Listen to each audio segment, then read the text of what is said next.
오늘 말씀의 좀 배경을 알면은 여러분들이 오늘 말씀을 더 쉽게 이해하실 수 있겠습니다. 우리는 계속해서 사도행전을 계속 살펴보고 있습니다. 오늘 말씀의 배경은 이제 성령의 강림하심으로 인해서 초대교회가 설립이 됐습니다.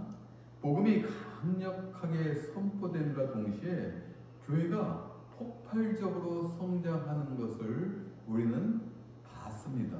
베드로가 오순절에 설교할 때 3,000명이 회심하고 주님께 돌아오는 역사적인 사건이 있었습니다. 이렇게 초대교회는 폭발적으로 이제 설립되면서 부흥하기 시작하였습니다. 그런데 외적인 시련이 있었습니다. 어떤 시련일까요? 예수님을 십자가에 못 박아 죽이는데 주도적인 역할을 했던 유대의 정치적, 종교적 기득권 세력인 사내드린 공회가 예루살렘과 유대의 중심에 딱 있었던 것입니다. 그러므로 사내드린 공회는 예수를 십자가에 못 박아 죽인데 1등 공신이었지 않습니까? 그들은 또 바리새인과 같이, 물론 사내드린 공회가 바리새인만이 있는 것은 아닙니다. 당연히 그 의장은 제사장입니다. 제사장과 이 제사장들은 사두개인입니다. 이 사두개인들과 바리새인들은 서로 대적합니다. 정치적 이념이 맞지 않아요. 그럼에도 불구하고 예수를 죽이는데 앞장서서 1등 공신이 되었다는 것입니다. 그들은 정치적, 종교적 이런 기득권을 가지고 유대를 이끌어가고 싶었던 것이에요. 그런데 지금 그들이 잡아 죽였던 그 예수를 추종하는 그 제자들, 이 사도들이 교회 중심이 돼서 교회가 폭발적으로 부흥하고 있으니 그들이 보는 시점은 관점은 어떻겠습니까? 그걸 우호적으로 보겠습니까? 아니죠. 적대적으로 볼 수밖에 없어요.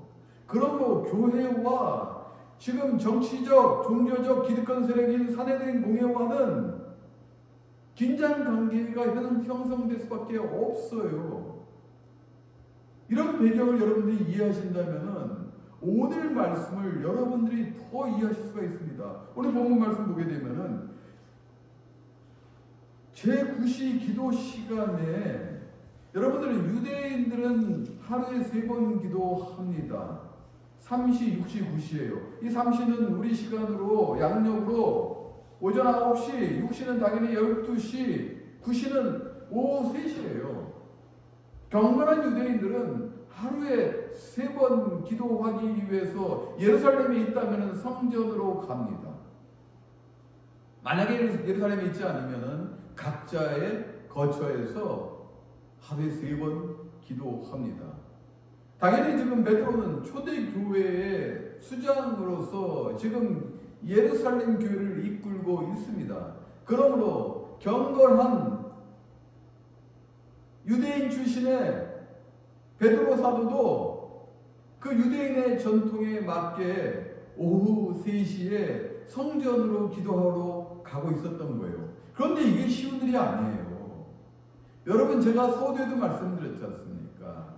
유대의 기득권 세력인 공회가 서슬하게 시퍼렇게 존재하고 있는데 지금 예수님의 제자인 베드로 다 알려져 있지 않습니까? 이제는 이 베드로가 그들의 눈을 피해 지금 살아가는 것이 아니라 당당히 그들의 전통에 맞게, 관습에 맞게 오후 3시에 성전으로 기도하러 가고 있는 거예요. 이거 보통 일 아닙니다. 후에도 보게 되지만 엄청난 박해를 받습니다. 이 사건 이후에, 오늘 본문 사건 이후에 더 박해를 받습니다. 감옥에도 갇히기도 하고요, 매질도 당하고요, 죽을 뻔한 고비도 넘깁니다. 그런 상황에서도 성전으로 기도하러 가는 베드로, 물론 오늘은 예수님의 이너서클에 있던 제자 요한과 함께, 사랑의 제자 요한과 함께 지금 동행하고 있습니다. 여러분, 신앙은 이와 같아야 돼요.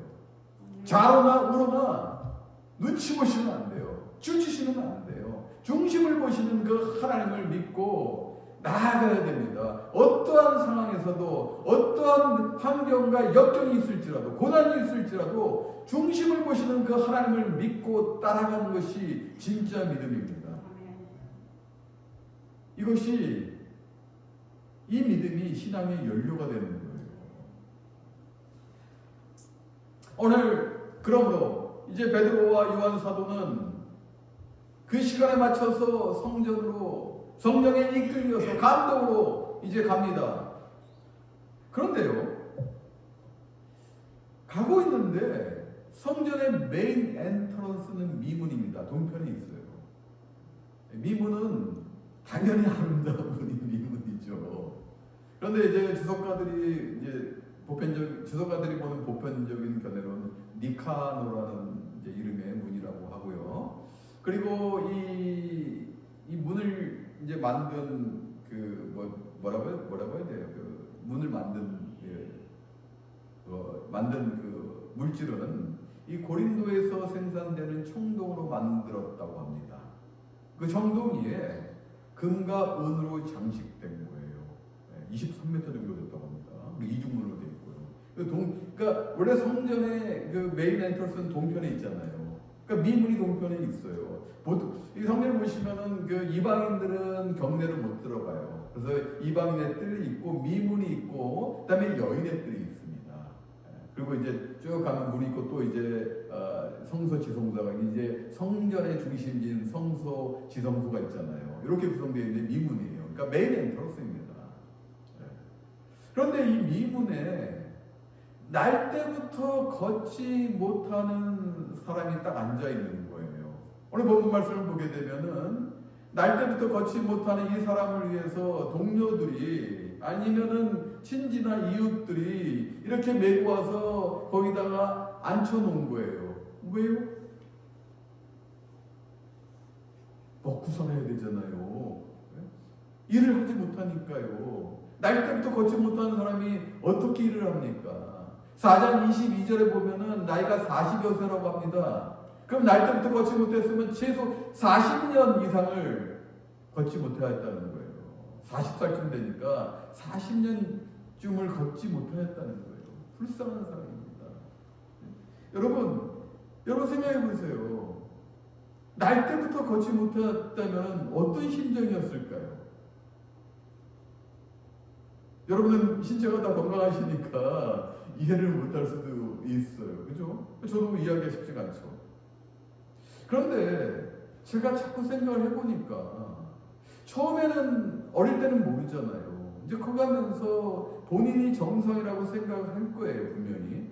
그러나 분명히 이제 세상을 인지하는 순간 그 인식이 되는 순간에 내가 정상이 아니구나. 많은 사람들은, 대부분의 사람들은 걷고 있는데 나는 걷지 못하는 거구나. 그것을 인식하면서 얼마나 좌절감에 빠져들까요? 얼마나 절망할까요?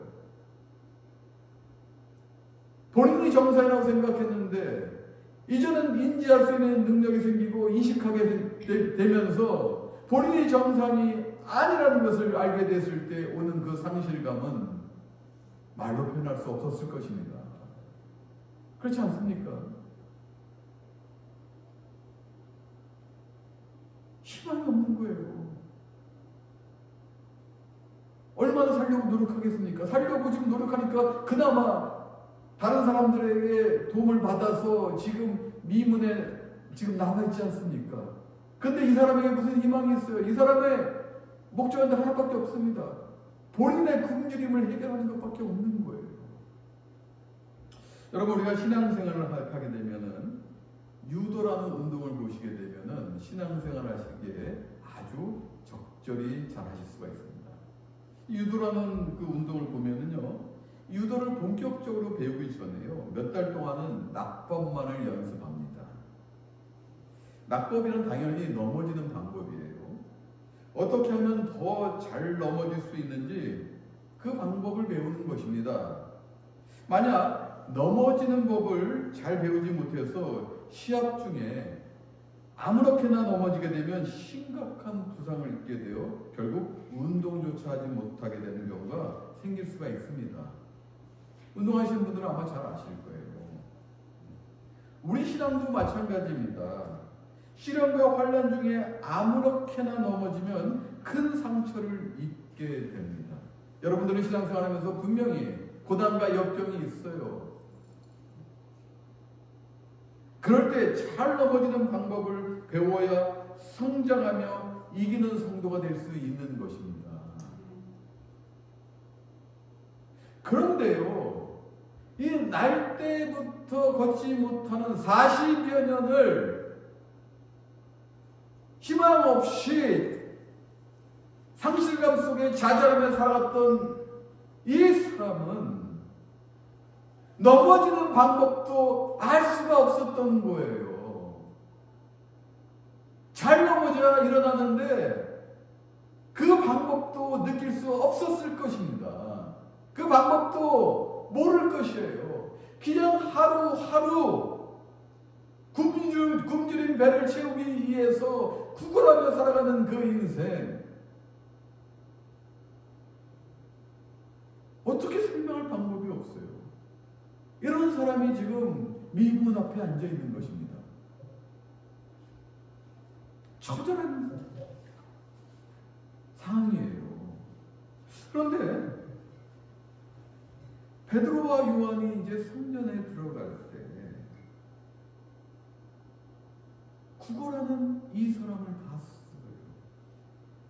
오늘 4절 말씀 보니까 베드로가 요한과 함께 걸어갈 때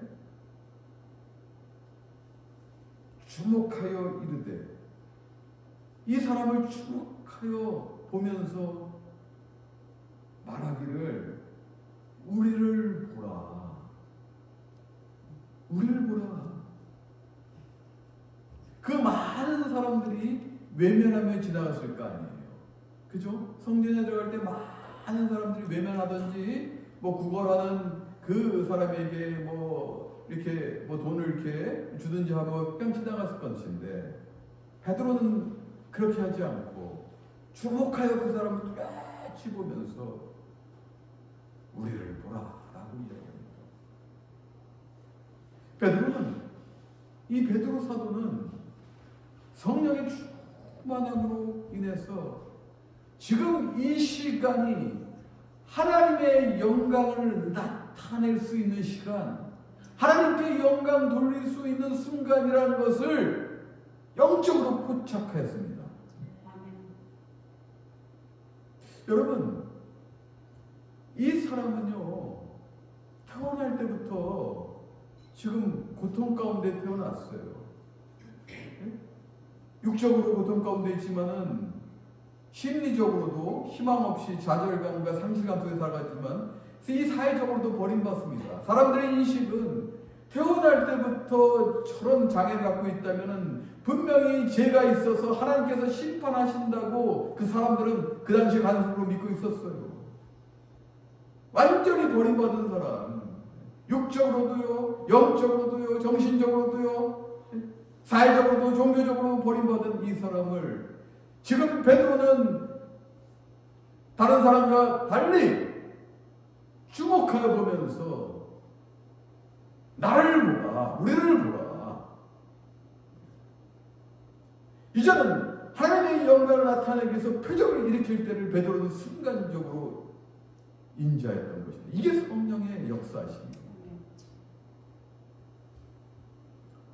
우리를 보라. 너의 상태가 지금 어떤지 우리를 한번 봐라. 집중하여 보라. 그런데요, 우리가 믿지 않는 이 불신자들에게 복음을 전파할 때 이 필요한 것이 뭔지 아십니까? 물론 우리는 복음에 대한 열정 때문에 믿지 않는 사람들에게 예수 그리스도를 증거합니다. 복음을 선포합니다. 중요합니다. 이거 열정이 있으셔야죠. 여러분 심장이 뜨거우셔야 돼요. 막 터질 듯한 이 열정이 있으셔야 됩니다. 그래야 복음을 선포하죠. 그런데요, 우리는 또한 이 성령의 지혜가 필요한 것이에요. 무엇이냐면은 복음을 전하려고 하는 그 사람에 대한 사랑과 그의 영혼에 대한 관심이 있어야 된다는 거예요. 아픈 사람에게는 똑같은 그 심정으로 접근해야 된다는 거예요. 영혼이 아픈 사람들에게는 위로와 감동이 있어야 된다는 거예요. 저는 오래전에 이제 사모가 이 간호를 공부할 때 저에게 해준 이야기가 있었습니다. 제가 나중에 목회 상담을 공부하는데 똑같은 걸 배우게 됐어요. 이것이 무엇이냐면은 사람을 보는 관점이에요. 우리가 심퍼티를 볼 것인가, 엠퍼티를 볼 것인가? 우리가 단순히 사람을 불쌍히 여겨서 긍휼히만 여길 것인가, 아니면 그 사람과 똑같이 감정이입을 해서 그 사람의 입장에서 서보려고 노력할 것인가? 굉장히 중요합니다. 우리는 어렵고 힘든 사람이 있으면 심퍼티를 봅니다. 불쌍해, 도와야 돼. 하지만은 그것은 잠시뿐이에요. 평생 가지 못합니다.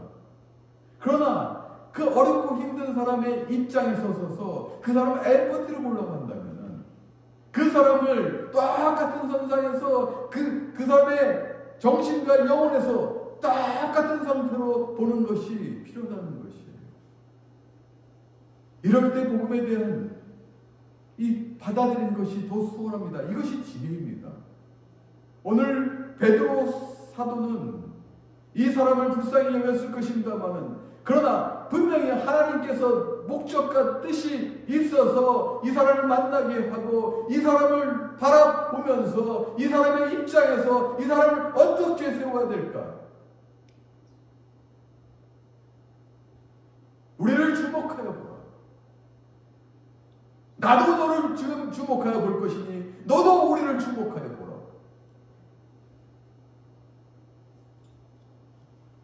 그러니까 이제 이 사람은 아직 예수님을 모르잖아요. 그러니까는 주목해 보면서 뭐가 있나? 오늘 수지 받나? 뭐가 나올 것 같은데? 이런 이제 호기심이 발동해서 봐요. 그런데 베드로 사도는 6절 말씀 보니까 은과 금은 내게 없거니와 네가 생각하는 그런 건 없어.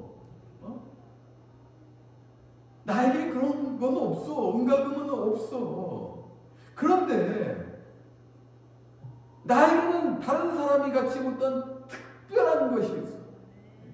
성령의 강림하심과 역사하심으로 너가 갖지 못하는, 세상 사람들이 함부로 갖지 못하는 특별한 것이 나에게는 있어. 그것이 뭔지 아니? 나사렛 예수 그리스도 이름으로 일어나 걸어라. 여러분, 나사렛이 어떤 곳입니까? 물론 예수님이 자란 고향이에요. 요한복음 1장 46절에 빌립이 나다니엘에게 얘기합니다. 다 예수님의 제자들이잖아요. 나중에 제자가 되지 않습니까? 빌립이 나다니엘에게 얘기합니다. 우리가 그토록 고대하던 선지자가 예수님이시다. 나사렛 예수님이시다. 그러니까 나다니엘이 뭐라고 합니까? 나사렛에서 무슨 선한 것이 나겠느냐. 이 천한 것이에요. 예루살렘에서, 유대에서, 특별히 갈릴리 그 총구석의 나사렛은 비천한 곳으로 여기고 사람들은 그렇게 생각했습니다. 그런데 그 비천한 곳에 하나님께서 계시니 영광스러운 곳으로 변화되는 것입니다. 그래서 오늘 나사렛 예수 그리스도로 지금 베드로는 더 강조해서 나사렛 주님에 계시면 어떠한 것도 비천한 것이 아니라 영광스러운 것이라는 것입니다. 내가 한가금은 없지만 나사렛 예수 이름으로 일어나 걸으라, 너를 일으키고 걷게 하리라. 여러분, 왜 베드로 사도가 은과 금이 없다고 얘기할까요? 여러분, 미문이 뭘로 장식되어 있다고 했습니까? 그 청동이에 은과 금으로 장식되어 있습니다. 그 미문은 성전의 메인 렌터로 쓰입니다. 아름다운 문이에요. 그런데 그 유대교, 그들이 신봉하는 그 유대교는 그 미문처럼 경건의 모양은 있었으나 경건의 능력이 없다는 것입니다. 보여주기는 좋으나 그러나 사람을 살릴 수 있는 생명의 능력은 없다는 것이에요. 베드로 사도는 그래서 얘기합니다. 나에게는 은과 없지만, 우리에게는 은과 금은 없지만은 우리에게는 경건의 능력, 사람의 생명을 살리는 능력이 있으니 예수 그리스도의 이름으로 믿으라. 그리하면 너는 일어나 걸으리라. 이 중세 시대예요. 이제 이 교황께서 이 사제들을 이제 모아놓고 아주 흡족하게 이렇게 이야기했답니다.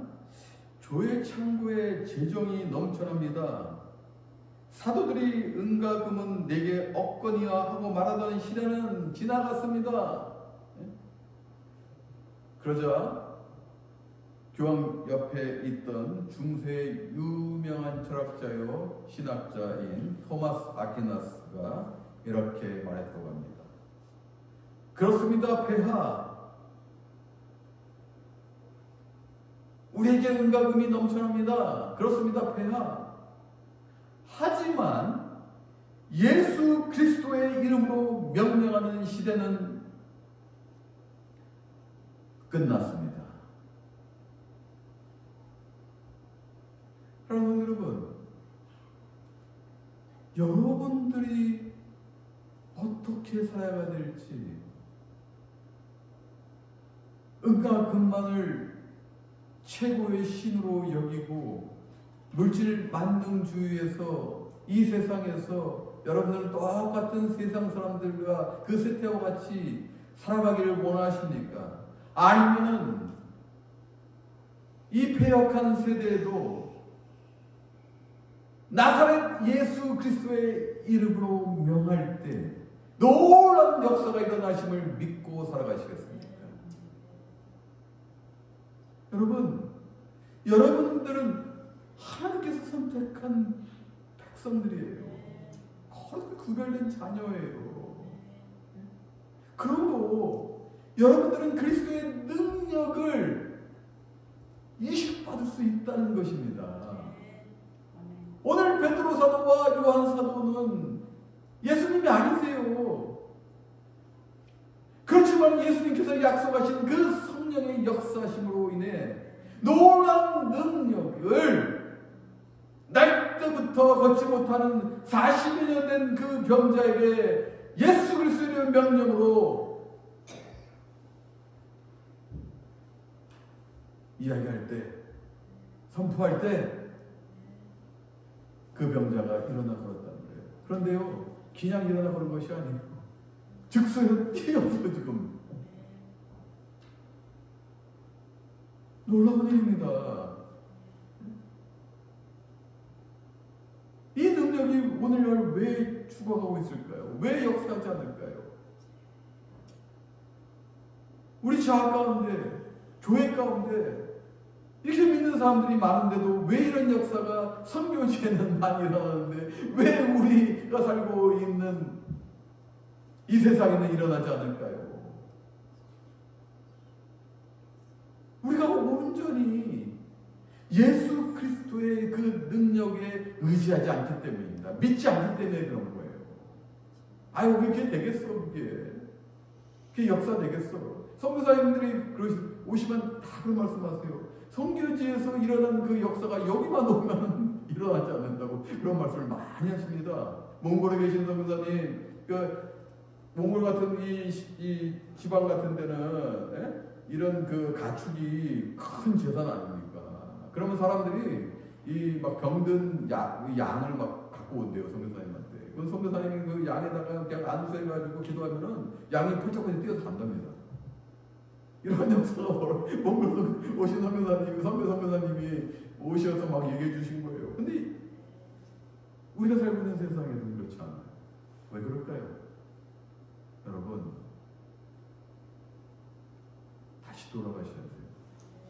다시 믿음으로, 은혜로. 마틴 루터가 얘기했던 대로 말씀으로 돌아가셔야 됩니다. 본질로 돌아가시는 것이 가장 순수한 신앙이고 믿음이라는 것입니다.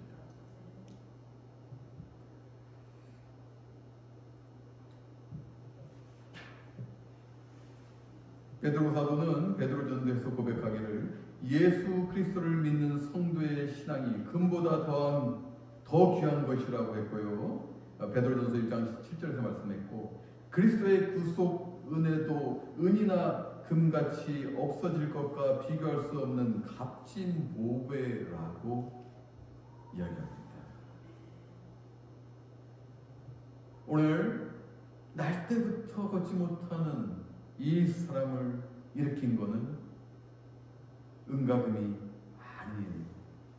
한스럽고 초라한 다리의 근육에 단번에 새로운 힘을 불어 넣은 것은 바로 예수 그리스도의 능력이죠. 그럼 이 사람은 어떤 역사가 벌어졌을까요? 어떤 열매가 있을까요? 예? 이 사람은 당연히 신체의 회복입니다. 당시에 2000년 전에 지식정보산업 이런 것이 발달됐겠습니까? 농업이나 목축업 주로 몸으로 사용해야 됩니다. 그런데 날 때부터 걷지 못하니 어떻게 먹고 살 수가 있겠어요? 이제는 지금 예수 그리스도의 그 능력으로 인해서 신체가 회복됨으로 인해서 온전한 사회인으로 다시는 아니에요. 쓴 적이 없으니까 사회인으로 특서게 됩니다. 두 번째로 어떤 일이 또 있습니까? 장애의 그 몸은 부정하다고 했어요. 날 때부터 장애가 있다는 것은 하나님께 죄를 지었기 때문에 지금 이렇게 됐다고 그들은 믿고 있었습니다. 그 당시 유대인들은요. 그럼 이 부정한 몸이 어떻게 성전에 들어갈 수 있느냐? 성전에도 들어갈 수 없어요. 종교적으로도요. 사형 선고를 받은 몸입니다. 그러나 그 몸이 회복됨으로 인해서 이제는 종교적으로도 회복이 되는 놀라운 역사가 벌어진 것이에요. 그리고 마지막으로요. 이 사람이 이제 성전에 들어가면서 하나님을 찬송합니다. 영적으로도 회복된 거예요. 이런 일이 벌어져요.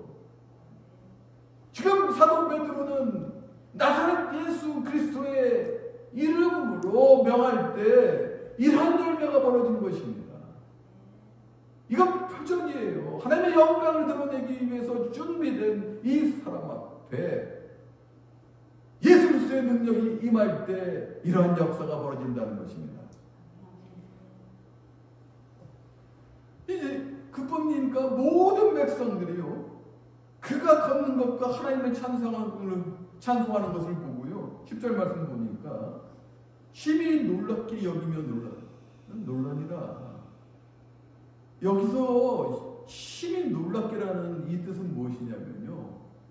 두렵고 거룩하고 이런 뜻이에요. 두려우면서 아니 어떻게 인간이 저렇게 될 수가 있어? 인간이 우리 이치는 저게 안 돼. 두려운 거예요. 그리고 이건 거룩한 일이냐? 예수가 누구지? 예수라는 사람이 누구길래 이 예수의 다른 이 사람들이 사도 이 베드로가 명할 때 이런 일이 벌어지지? 그들이 적대시하던 그들이 죽였던 이 예수가 도대체 누군가? 두려워. 그러면서 한편에는 경외로운 거룩히 여기는 놀라운 하나님의 표적이 일어나고 있다는 것입니다. 산성도 여러분, 이거예요. 이것이 생명입니다. 여러분, 이것이 생명이에요. 은과 금 필요합니다. 살아가면서 분명히 필요해요. 그렇지만 여기 함몰되지 마십시오. 이 은과 금도 주신 분이 누구신가? 그리스도 아닙니까? 우리가 교동문 받잖아요. 무엇을 먹을까, 무엇을 마실까, 무엇을 입을까 염려하지 말라고 했지 않습니까? 하나님께서 다 이미 예비하고 계시다고 얘기하지 않습니까? 그러면 믿으십시오. 이제는 은과 금보다 더 소중한 것은 그리스도십니다. 예수님이 우리를 살리신 생명이고 우리를 영원히 이끄실 영혼의 안식처이시고 피난처이시고 능력으로 우리와 함께 하실 만왕의 왕이십니다. 이 믿으신다면 놀라운 역사가 여러분들에게 일어납니다. 놀라운 기도가 여러분들에게 역사할 것입니다. 이런 놀라운 이 성도분들 다 되시기를 주님의 이름으로 축원합니다. 아멘.